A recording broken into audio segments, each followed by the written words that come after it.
안녕하세요. CKN입니다. 한국의 팬들이 시청하기 정말로 좋은 시간대에 열린 라스베이거스 그랑프리. 이번 그랑프리에서는 예기치 않은 반전의 드라마가 펼쳐졌는데요. 과연 어떤 일들이 있었는지 지금부터 제가 준비한 F1 2025 시즌 22라운드 라스베이거스 그랑프리 리뷰를 보시면서 함께 확인하시죠.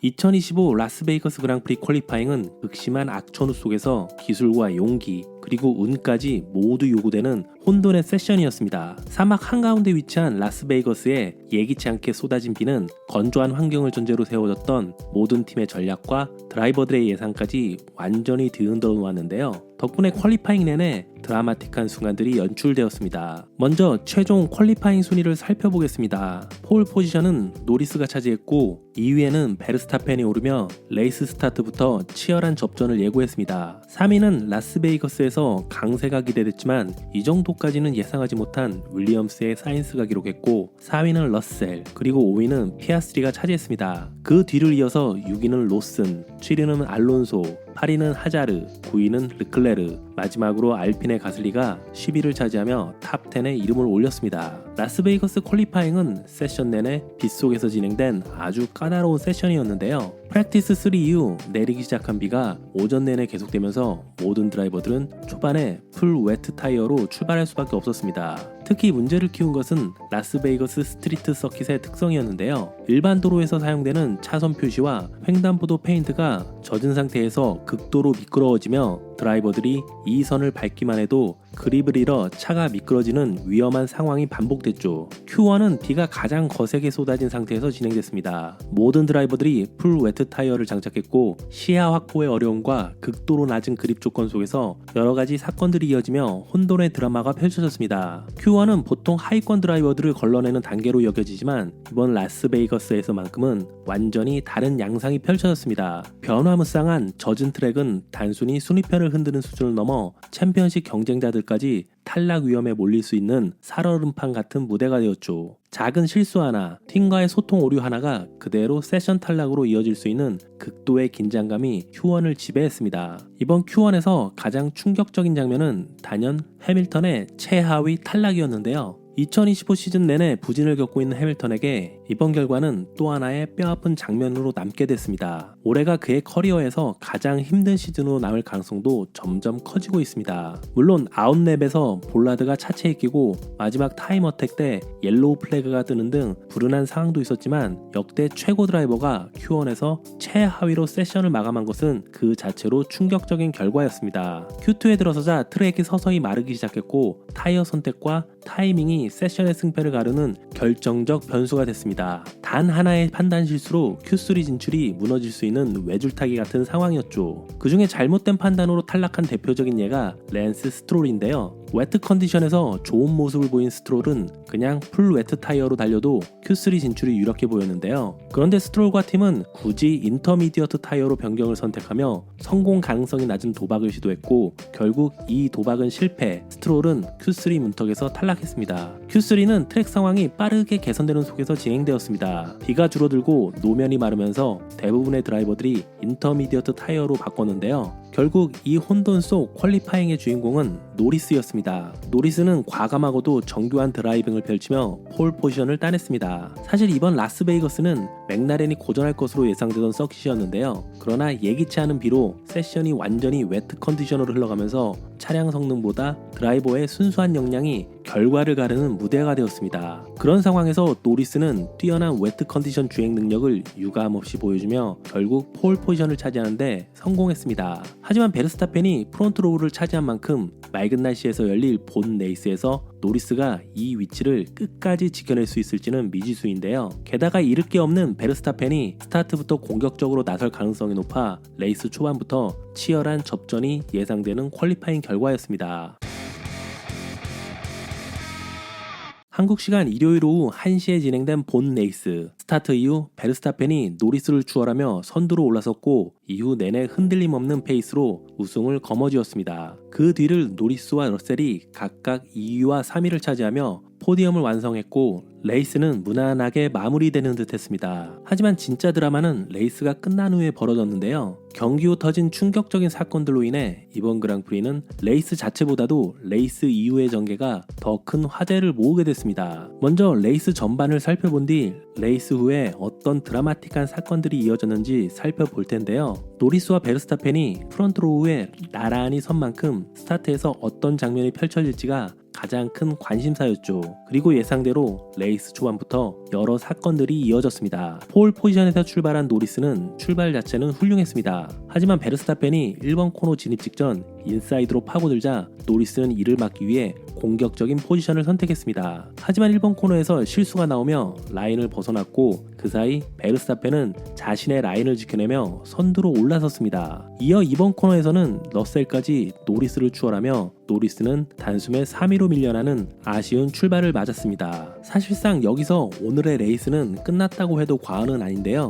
베르스타펜은 이 초반 우위를 바탕으로 레이스를 완벽하게 관리하며 처음부터 끝까지 리더십을 유지했습니다. 레이스 스타트 후 다른 충돌도 있었는데요. 피아스트리는 로슨과 접촉했고 1번 코너에서는 보르톨레토가 스트롤과 강하게 충돌하면서 스트롤이 곧바로 리타이어했습니다. 레이스 초반의 혼란 이후 베르스타펜의 리딩 아래 레이스는 진행이 되었는데요. 초반 몇 랩 동안 러셀과의 격차가 좁혀지는 듯 했지만 8랩부터 DRS 범위를 벗어나며 리드를 키우기 시작했습니다. 1초 안팎이던 간격은 이후 2초 때까지 꾸준히 벌어졌고 17번째 랩에는 2.5초 차이를 만들어냈죠. 한편 9그리드에서 출발한 르클레르는 공격적인 주행으로 피아스트리와 하자르를 연달아 제치며 포지션을 끌어올렸습니다. 레이스가 중반으로 들어서며 각 팀들은 피트스탑을 진행했는데요. 선두권에서는 18랩에서 러셀이 가장 먼저 피트에 들어갔고 베르스타펜은 26랩에 타이어를 교체했습니다. 베르스타펜의 피트스탑 자체는 약간 느렸지만 여전히 러셀보다 1.2초 앞서 복귀하며 리드를 안정적으로 유지했습니다. 이 지점부터 베르스타펜은 다시 페이스를 끌어올리며 격차를 더 벌렸습니다. 32랩에서 러셀은 노리스의 압박을 받고 있다고 보고했고 34랩에 결국 노리스가 러셀을 제치며 포디엄 구도가 완성됐습니다. 추월 직후 맥라렌은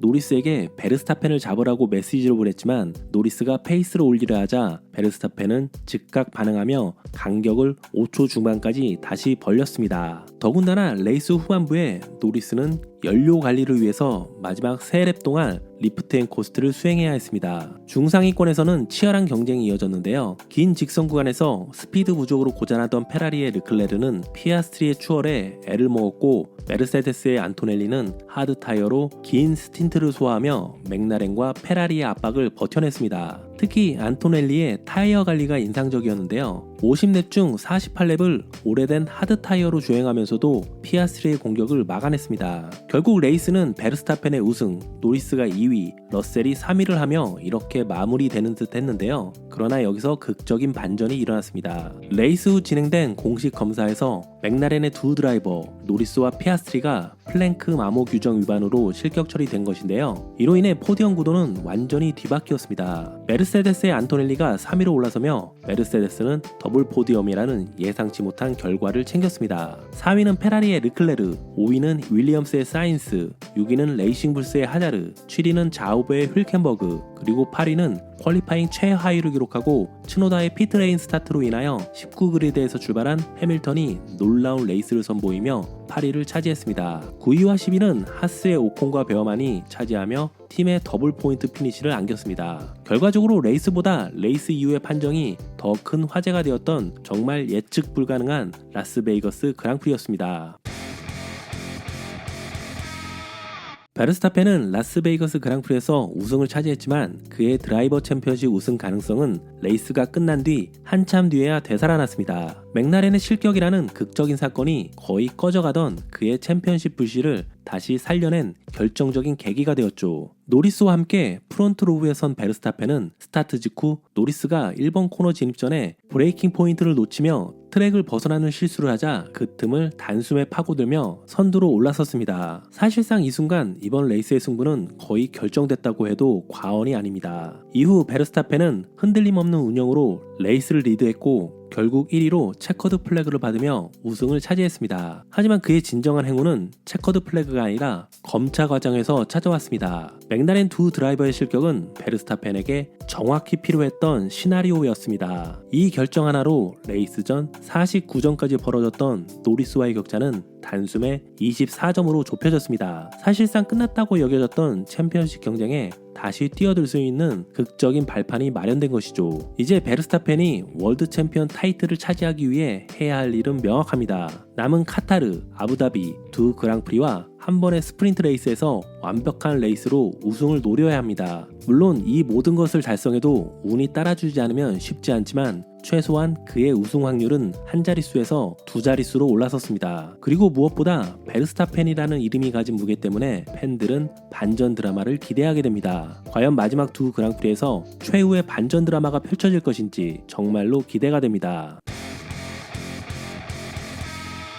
라스베이거스 그랑프리가 끝났을 때만 해도 모든 것이 정리된 듯 보였습니다. 노리스는 우승을 베르스타펜에게 내줬지만 2위를 지켜내며 피해를 최소화했고 사실상 생애 첫 월드 챔피언 등극이 거의 확정적인 분위기였죠. 하지만 레이스 직후 맥라렌 팬들을 충격에 빠뜨리는 뉴스가 전해졌습니다. 노리스와 피아스트리가 기술 규정 위반으로 실격 처리된 것이죠. 사건의 핵심은 플랭크 또는 스키드 블록이라고 불리는 차량 하부의 부품인데요. 이 부품은 차고가 과도하게 낮아지는 것을 막고 다운포스 성능을 억제하기 위한 장치로 경기 후 측정 시 최소 9mm 두께를 유지해야 하는데요. 하지만 검차 결과 맥라렌 두 대 모두 이 기준을 충족하지 못했습니다. 즉 차량이 규정보다 지나치게 낮게 세팅이 된 채 주행한 것으로 판단돼 실격이 내려진 것이죠. 이 실격은 챔피언십 경쟁에 엄청난 파장을 일으켰습니다. 실격 전 노리스는 베르스타펜에게 49점 차 리드를 가지고 있었습니다. 단 2개의 그랑프리와 한 번의 스프린트를 남겨둔 상황에서 사실상 넘기 어려운 격차였고 챔피언십은 거의 끝난 분위기였죠. 그러나 실격으로 18점을 잃으면서 노리스의 리드는 24점으로 급격히 줄었습니다. 그 결과 챔피언십 상위 3명 모두 우승 한 번으로 뒤집기 가능한 격차 안으로 들어왔습니다. 노리스는 사실상 챔피언이 됐다고 느끼던 순간에서 이제 커리어 최대의 시험을 맞게 됐습니다. 남은 레이스에서 실수 없이 완주해야 하는 안정성과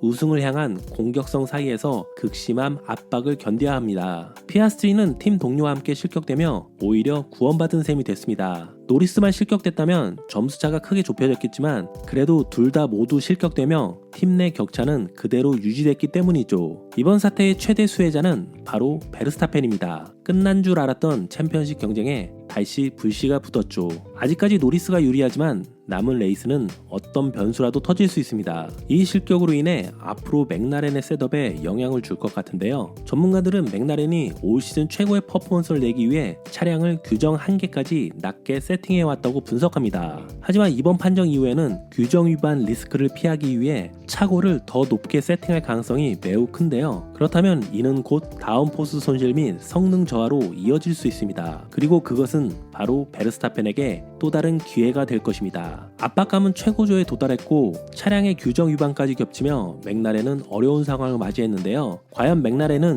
이 위기 속에서 평정심을 유지할 수 있을까요? 아니면 이 단 한 번의 실수가 라이벌에게 챔피언십을 넘겨주는 결정적 계기가 될까요? 남은 2번의 그랑프리 그리고 한 번의 스프린트 2025 시즌 챔피언십은 이제 진짜로 시작입니다. 러셀은 레이스 초반 노리스를 추월하며 2위까지 올라서는 인상적인 출발을 보였습니다. 그러나 2번의 스틴트 모두에서 타이어 퍼포먼스 저하에 시달리며 후반으로 갈수록 페이스가 뚝 떨어졌습니다. 최종적으로 2위를 지켜 훌륭한 성적을 거두기는 했지만 신의 안토넬리가 보여준 탁월한 타이어 관리와 비교하면 분명한 과제를 남긴 레이스였습니다. 이번 라스베이거스 그랑프리에서 가장 강렬한 인상을 남긴 드라이버는 단연 메르세데스의 루키 키미 안토넬리였습니다. 좋지 못한 퀄리파잉 성적, 출발 직후 점프 스타트로 인한 5초 페널티, 그리고 하위권에서의 출발이라는 악재에도 불구하고 그는 압도적인 퍼포먼스로 자신의 잠재력을 증명했습니다. 특히 안토넬리의 진가가 드러난 부분은 바로 타이어 관리 능력이었는데요. 안토넬리는 단 한 세트의 하드 타이어로 48랩을 주행하며 레이스 후반까지 꾸준한 페이스를 보여줬습니다. 더 놀라운 건 단순히 페이스를 유지한 수준이 아니라는 건데요. 많은 이들이 타이어가 한계에 도달했을 것이라고 예상하던 시점에 그는 마치 타이어가 다시 살아난 듯 페이스를 오히려 끌어올리는 기이한 장면을 연출했습니다. 이는 같은 팀 동료인 러셀이 2번의 스틴트 모두에서 타이어 성능 저하로 고전한 것과 극명한 대조를 이룹니다. 개인적으로 하위권에서 출발하고도 포디엄까지 올라왔다는 점을 고려하면 상위권에서 출발했다면 우승 경쟁이 충분히 가능했지 않을까 하는 생각이 듭니다.